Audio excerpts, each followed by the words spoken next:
Today, we're diving headfirst into the most forbidden theory of all. A theory so explosive it reshapes everything we thought we knew about the Sister Wives universe.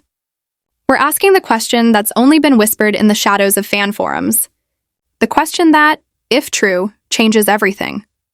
Was Robyn's first child, Dayton, actually Kody's all along? The official story is clean, polished, and perfectly packaged. But once you tug at the edges, the entire narrative starts to unravel. Before we peel back the layers and uncover the evidence, I need you to do me one quick favor.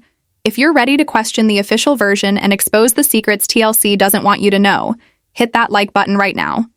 And if you're new here, subscribe to Sister Wives Crew and ring that notification bell. Trust me, you're not going to want to miss what comes next. So, let's start with what the Browns have been selling us for more than a decade, the official narrative. Robyn Sullivan, a young single mom of 3, divorced from her first husband, David Jessup, was living in St. George, Utah. She was struggling financially, portrayed as the classic damsel in distress in the world of fundamentalist Mormonism. Then, in 2009, at Meri's suggestion, she meets Kody Brown, the charismatic patriarch. From the moment he saw her, we're told Kody was captivated. He viewed Robyn as a righteous woman who'd stumbled but deserved redemption and a celestial family. In 2010, she became his 4th wife, joining a chaotic but established household. Her 3 children, Dayton, Aurora, and Brianna, were brought into the family fold. A few years later, in a grand gesture, Kody legally adopted them. That process required Meri to divorce Kody so he could legally marry Robyn and secure paternal rights. The story sold to the public was one of rescue, romance, and devotion, a man stepping up to raise children who weren't his. But here's the thing. It's a beautifully crafted illusion. The first crack in the facade? The timeline. Whenever asked for details, Robyn never gives straight answers, only emotional sound bites. She talks about her dark times, her broken past, her struggles. These are deliberate smokescreens designed to tug at heartstrings and deflect real scrutiny. But sympathy isn't our goal. We're after the truth. And the truth hides in the paperwork and dates they've worked so hard to bury. According to official records, Robyn and David Jessup finalized their divorce in 2007. Dayton was born in January of 2000. On the surface, that alone seems to disprove the theory. If Dayton was born in 2000, years before the divorce, case closed, right? Wrong. That's exactly what they want you to believe. The legal divorce in 2007 was just the paperwork. The relationship had reportedly ended long before, which means the real window we need to investigate isn't 2007. It's the period around Dayton's conception, 1998 and 1999. So the question becomes, where was Kody Brown during those years? He was officially living in a plural household.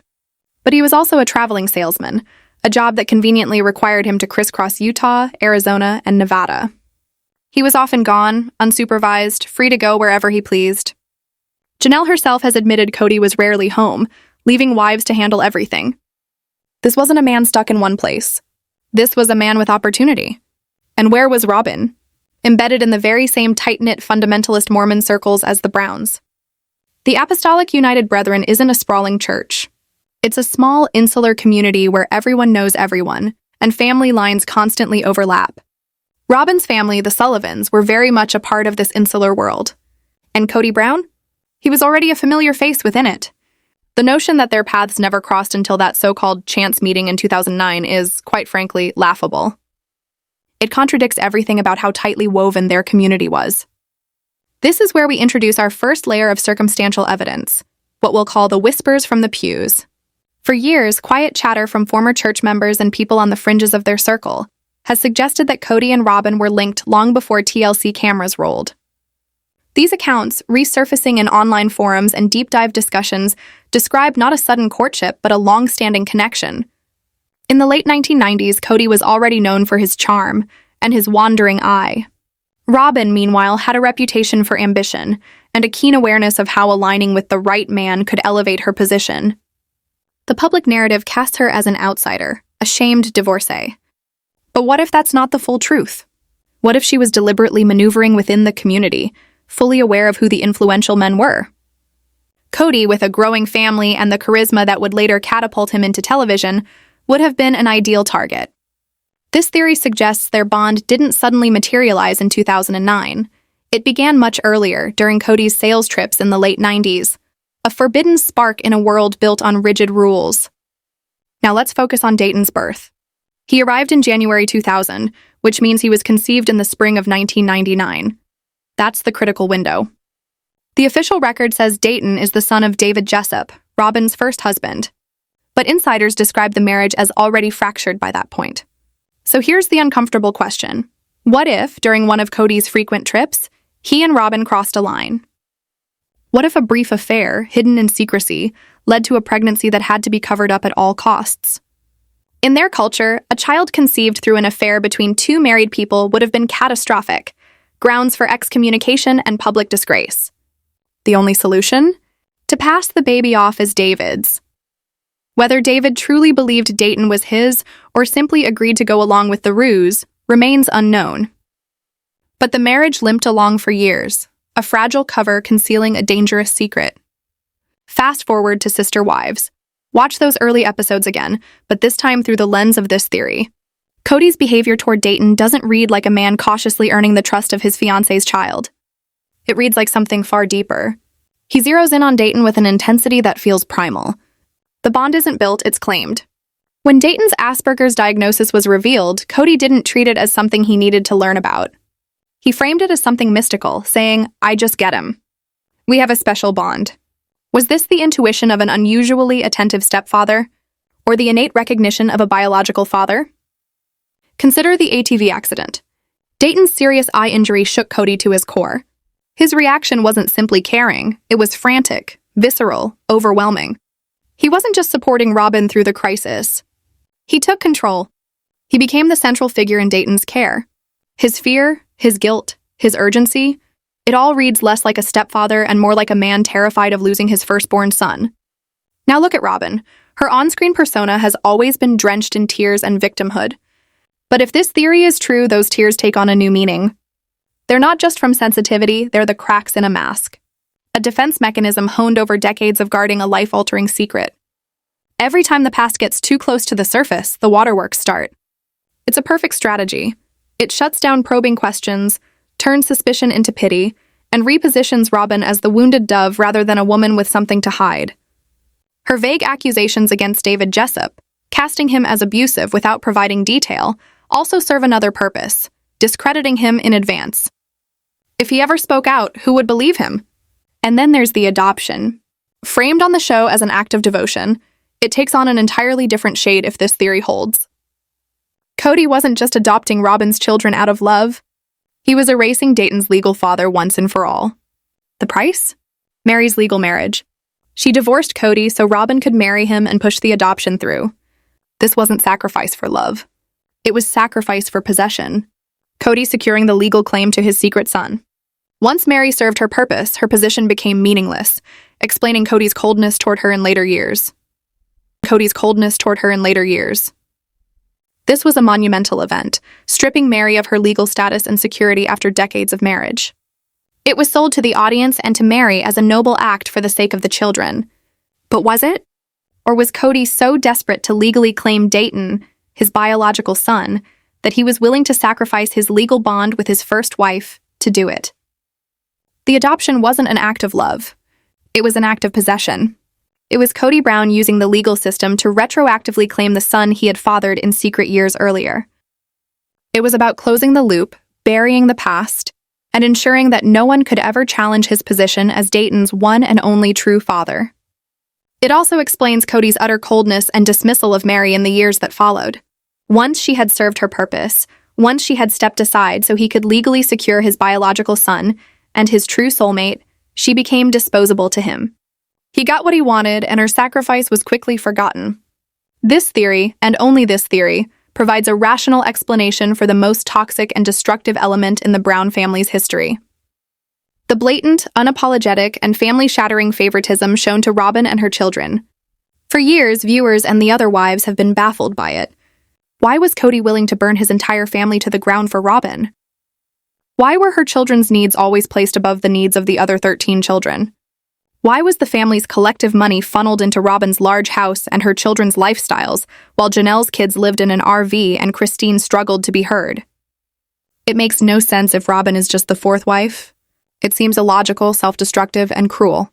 But if Dayton is Kody's biological son, conceived in secret years before Robyn officially joined the family, then everything snaps into focus with terrifying clarity. Robyn is not just the fourth wife. She is the keeper of the original secret. The woman who gave him his firstborn son. Kody's relationship with her isn't just a marriage. It's a pact. His fierce protection of her and her children is not just favoritism. It's the desperate act of a man protecting the evidence of his greatest transgression.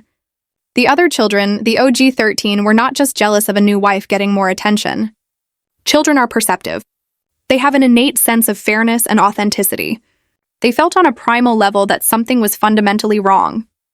They were witnessing a profound injustice that they couldn't articulate. They were watching their father lavish a unique and intense form of affection and resources on one set of children. And it felt like a betrayal because he wasn't just neglecting them in favor of a new family.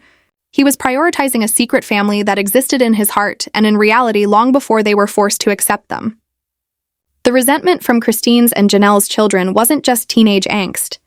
It was a reaction to a lie that permeated their entire existence. They were being asked to accept a false narrative, to pretend that this new family was just like them when their father's actions screamed that they were not. They were special. They were different.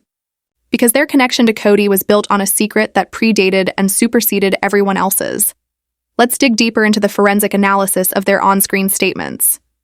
We need to look for the Freudian slips, the moments where the truth almost bubbles to the surface.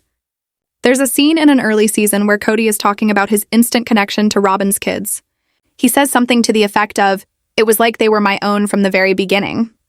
We all heard that as a sweet romantic sentiment. But what if it was a literal factual statement? What if he was for a fleeting moment telling the absolute truth, hiding it in plain sight? Then there is Robyn. In one of her many tearful confessionals about her past, she makes a very strange and specific statement. She says she had to guard her virtue even within her first marriage. She frames this as being about the joyless and difficult nature of her relationship with David Jessup. The popular interpretation is that this was her way of explaining her purity and why she was essentially a born-again virgin when she met Kody. But what if that phrase had a darker, more literal meaning? What if guarding her virtue was a coded way of saying she was unfaithful? What if it was her justification for seeking a connection outside of her unhappy marriage? It's a masterful piece of manipulation, using the language of religious piety to confess a transgression. She is essentially saying, "My first marriage was so bad I was justified in what I did." Now let's examine the so-called evidence from old family media, the digital breadcrumbs they tried to erase. There have been persistent, though unverified, claims of old blog posts from the late 2000s before the show began from a blog peripherally associated with the Brown family's church community. These posts, which were allegedly scrubbed from the internet once the show became a hit, are said to have contained some very telling details. One such alleged post from 2008, a full year before Kody and Robyn officially met, supposedly mentioned Robyn Sullivan by name, referring to her as a friend of the family who was going through a difficult time. A friend of the family. How could she be a friend of the family a year before Meri supposedly introduced her to Kody for the first time? This single rumored blog post, if it ever existed and is not just fan fiction, would be a smoking gun. It would prove that the official timeline is a complete fabrication and that Robyn was in the Browns' orbit long before they claimed. Another report from an alleged former church member claims to have seen Kody's vehicle in St. George, Robyn's hometown, on multiple occasions between 2007 and 2009 during times when he was supposedly on sales trips. Coincidence or a man visiting his secret love and his secret son? The pieces begin to form a mosaic of deception. You have the insular community, where everyone knows everyone, making a long-term secret connection entirely possible. You have Kody, the traveling salesman with the freedom to move about unseen. You have Robyn trapped in an unhappy marriage. You have a conception window for Dayton that aligns perfectly with a potential affair. You have a divorce that conveniently happens years later, muddying the timeline. You have Kody's immediate, intense, and almost obsessive bond with Dayton, a bond that he himself describes as uniquely powerful. You have Robyn's carefully constructed victim narrative and her strategic vagueness about her past. You have the monumental legal maneuver of the divorce from Meri and the adoption, which looks less like a sacrifice for love and more like a desperate power play to secure legal ownership of his biological heir. And finally, you have the devastating